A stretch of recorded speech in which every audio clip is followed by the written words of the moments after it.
Hello and welcome. In today's video we're going to talk about this Wolfbox 200 MF200 air duster, leaf blower, hair dryer, question mark, but not only about these items here, but we're going to talk about gadgets and technology that I have in my Rossmonster Baja. The other thing I want to do is I had this 3D printed here, and you can see I have the screws in here.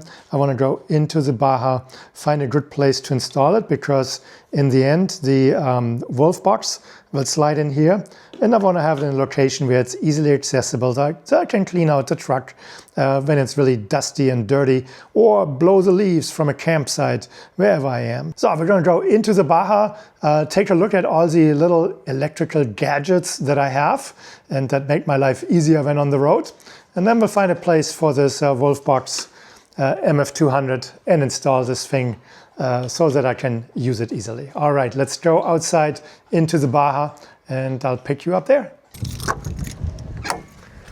All right, let's raise the roof.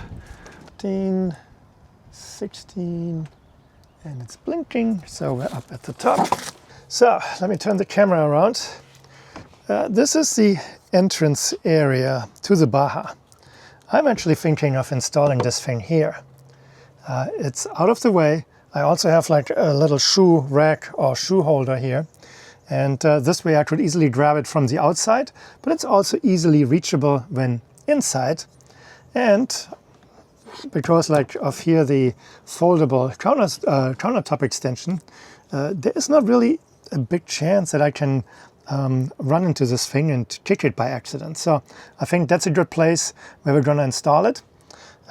Need to check with the height so that I'm not hitting the countertop extension when I slide this thing up. So hang on a second. So this is how it looks like with the sleeve and the Wolfbox slid in. So you can see it, let me hold it this way. So you can see it has like the majority of the battery actually hanging out at the bottom. So I'm thinking of gonna go down here, and then you can see there's plenty of space. Yeah, I think we're gonna do it here. So there you have it. There it is installed, and let me pull it out.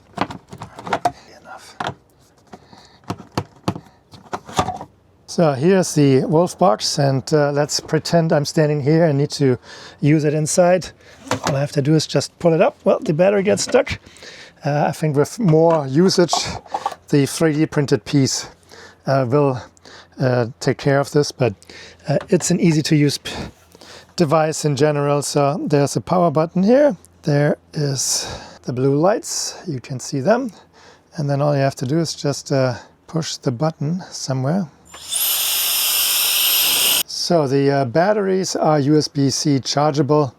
You just plug them into any USB-C cable and then they recharge. This one will go into the drawer. But now let's look at the next little helper gadget that I have in the Baja here. So here in my drawer, let me flip the camera around, where my silverware is, I have this handy little device. So this handy little device actually is, I get bitten by mosquitoes a lot and it itches, and I hate putting the bug spray on, and sometimes even with bug spray it doesn't make a big difference, but when you turn this thing on, and you can see the little greenish thingy here, and there is the blue control light. Let me put the camera down and show you what this thing does. So let's assume I have a mosquito bite here, and you know how it is when they bite you right at those places. You take this end of the device.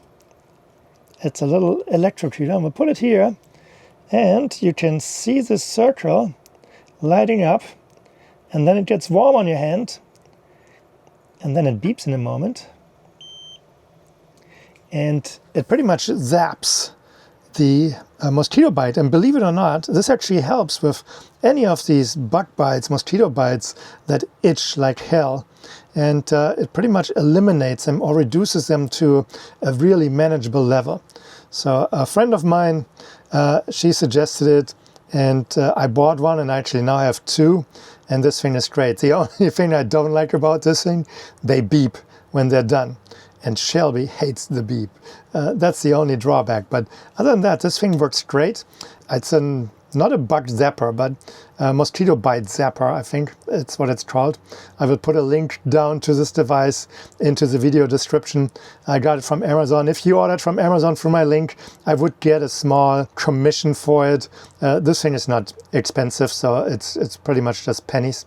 But yeah, I appreciate your support for the channel in case you buy it through my link. So thank you. Speaking of bugs, before they bite you, you can try to kill them. And this little racket, it's not a pickleball racket or whatever else you want to think it is. This is a bug zapper, an electrical bug zapper. Again, it charges through USB-C, just like the Wolfbox. And once you turn this thing on, let me find the button, you can see the little blue light. It's just a tiny, there it is. I think you can see the blue light here at the edges. This entire surface is now ready to electrocute a bug, a fly, a bee, whatever, a yellow jacket, whatever comes your way. Please let the bees live, but all the little bugs that bite you, just swing it like playing tennis. And it works great. The other thing is, so it comes with this little stand, and you can just slide it in, turn it on in the middle of the night when you have a mosquito inside your tent, your RV, your car, wherever you sleep, in your Rossmonster Baja, hopefully. It's dark in here. I turn this thing on, I just let it stand there, and within the next 10 minutes after you put this thing up, it pretty much kills all the mosquitoes, anything that is attracted by a little light in the darkness. This thing works great. And it's funny when you hear those things fly in and then you pretty much hear them being electrocuted. So it's not fun for them, I know that, but I need to sleep. I don't want to be bitten by mosquitoes and bugs, and during the darkness this works great. But also during the day, out at the campsite, I use this thing all the time, especially if I have the door open like here, not the bug screen deployed, then flies are coming in, I just use this thing and kill them and have my peace. I love this thing. Again, I will put a link down to it in the video description. It's an Amazon purchase. If you buy it, I would get a small commission. It will really help the channel. Next up in line is my vacuum. I had a small vacuum, roughly this size here before, a little thicker, of course. Tiny little bit longer? No, maybe not. And it was okay, but it didn't really clean enough of the sand and all the stuff on the floor, and when you run around barefoot in here, it really sucks. So I wanted a little stronger vacuum. And this one here, since you can see those are two pieces, so two extensions, I can turn this into a full-blown regular household vacuum. But here inside the Baja, I mostly just use it like this. There's this piece here. I can put this on and vacuum my little rug here in the hallway where I'm standing. It comes with this little brush tool, so that is also great when I'm vacuum inside the truck. It comes with this little extension, so I can go into all the little nooks and crannies and corners and vacuum the stuff out. I don't need any vacuum bags, so all I have to do is just empty this thing out and I'm good to go. But it's, like I mentioned before, it's a full-blown household, regular household residential vacuum. It's actually fairly quiet. Let's turn it on. So I hope you can hear the noise. It's not very loud. It's easily rechargeable and yeah, very low cost as well. So I think this one was like $68 from Amazon. So not a big deal, especially if this thing would break. I just did another one. So it works great. I'm very happy with it so far. And even Shelby doesn't mind the noise because it's not very loud, which is an important part. When you have a pet with you, when you're traveling, noise can be a concern. And in this case, it works great. While the vacuum is a little larger, overall I have the space for it, so it fits all into this cabinet here. It doesn't make too much noise, especially when the cabinet door is closed. But here's the bug zapper and here's the vacuum, and I still have space in here, plus there's stuff behind the vacuum, so that all works out pretty good. Okay, so this is a cabinet, I want to say, with mostly electronics. So I have my Starlink power supply here. I have the Starlink router here, which I'm not using. I have it in here, I'm not removing it, but I'm using my own little iNet wireless router. Simply, it's easier to use, it's more reliable, and it uses much less power. If you look behind the fire extinguisher here, I'm powering this with just a USB-C connection. So this barely pulls any power, and is significantly friendlier to my battery charge compared to running the large Starlink router, and that uses a lot more power. I didn't measure it, but this significantly lowers my energy consumption during the day. Starlink itself with this big power supply is already bad enough. So that's one thing. The next item I have in here, I have these power outlets with a plug. So you can see I can turn this on, and the light comes on. So I have two of those, and I'm using one for Starlink, and the other one I use for this little gadget here. I just installed an additional switch panel, and I have only one thing hooked up to it right now. But so this was still built before Rossmonster switched from the Firefly control panel to the Garmin. The Firefly was not able to control the Starlink at that time, or Rossmonster did not plan for it. So this all came just a little bit later, but this is an easy fix. Again, I just flip the switch and things power up. I turn off Starlink at night because it just uses so much power. So when I go to bed, I'll turn it off. So next item in here, my fire extinguisher. It's not a gadget, but it's a convenient place, and I know where it is. I also have a fire blanket usually in here. I don't use that cabinet for anything else. So it's my electronics, and for some fire protection. Again, here's a switch panel. Up here I have the RV Leveler, RV Level Pro. This thing sucks. I have to remove it. This is the Bluetooth version, and it never connects to my phone. So I bought this with high plans for I come to a campsite, I use the app, and it's easy to make sure that the camper is level. But this thing is so unreliable. So this is really a piece of you get the idea of what I'm trying to say here. So this thing will go away. Unfortunately, a purchase that did not pan out. Underneath here, it's the same cabinet. I installed this little clock, and well, it has an inside indoor temperature and humidifier display. I wanted a clock. It's just easier for me when I sit around the corner, and I'm sitting here at the desk and work. I like to have a clock I can look at. And that is just for me convenience. It's not something that is critical, but for me, this makes my life easier.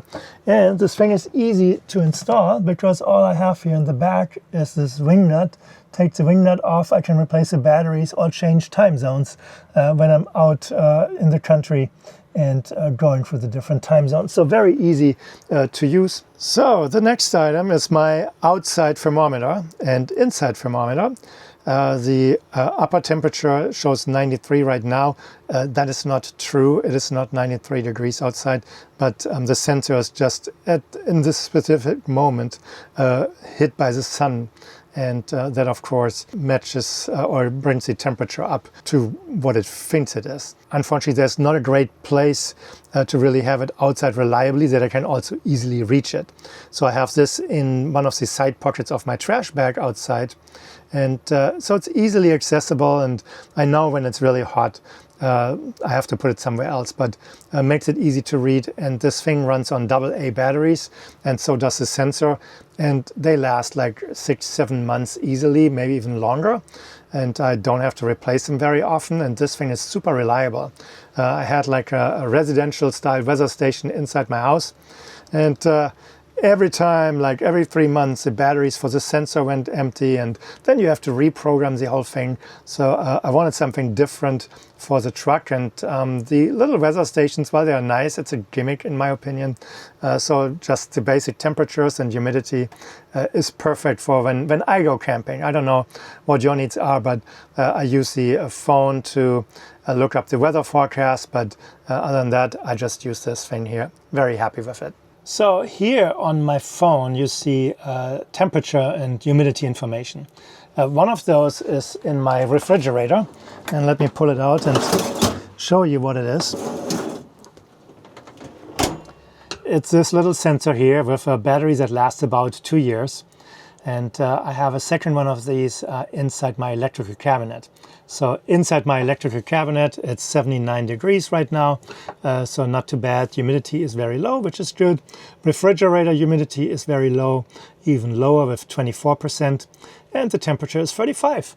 So I can use this on my phone, and while I'm driving, as an example, look at my temperatures or information here coming from the electrical cabinet and coming from the refrigerator, and making sure that everything is working. So if let's say I work on the electrical and I turn off the entire electrical on the truck and the camper, I always have to go and turn the refrigerator back on. This thing sends me temperature alerts. So I get notifications sent to myself with this device. It works while I'm in the area. It does not work when I'm stepping away. This is close enough to my house that I get the signal and get the notifications. This company also offers a gateway, which I'm going to purchase and install in here. So if I'm away and I have Starlink running, then I can get the alerts no matter where I am. So there's an internet gateway for this, and this is great. These are not cheap, but they're super reliable. I have a second one here. This is just the receiver, and it needs a 120 outlet, which is stupid by itself. Also has an app. I have a second sensor, so this is like a Govee sensor that I have in the electric cabinet. The batteries are empty. So now I have to go and replace the batteries, and this was worth a try. It's cheaper, but yeah, I'm not super impressed with the Govee temperature sensor. So that thing will leave the Baja. I will not take that with me, and just rely on the SensorPush for here. And I don't know if the camera just grabbed it. There was a SensorPush alert on the phone. There it is. Now let's have a look. I need to log in. Fingerprint. Baja refrigerator, temperature above the limit at 45 degrees. So this picks it up really quick. So if I go back into the app, well, for one here I can see the temperature, but where is the app? So it's at 46 degrees, it's out here. So it's sending me the alert. So this works really reliable. And it sends me that push message to the phone. Love it. So I will probably get at least one additional sensor and the gateway. These are the best in my opinion. Up next is rodent protection. So these are ultrasonic rodent deterrents or repellent. And usually you install those fixed somewhere in the engine bay. I already have one in the engine bay, and it runs permanently. These ones here I turn on and off as needed, so the batteries pretty much last forever. I think the runtime non-stop is 40-45 days.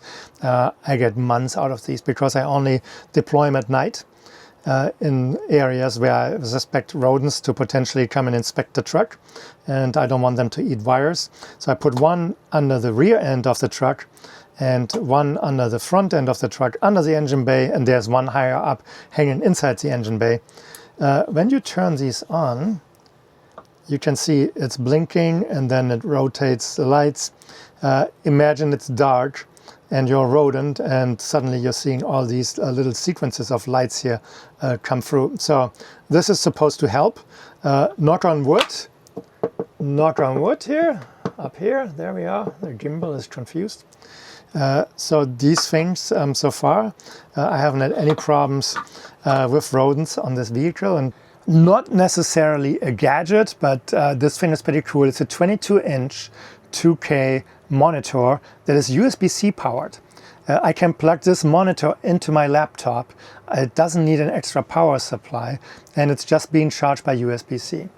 And this monitor is really my, I want to say, go-to when I work here.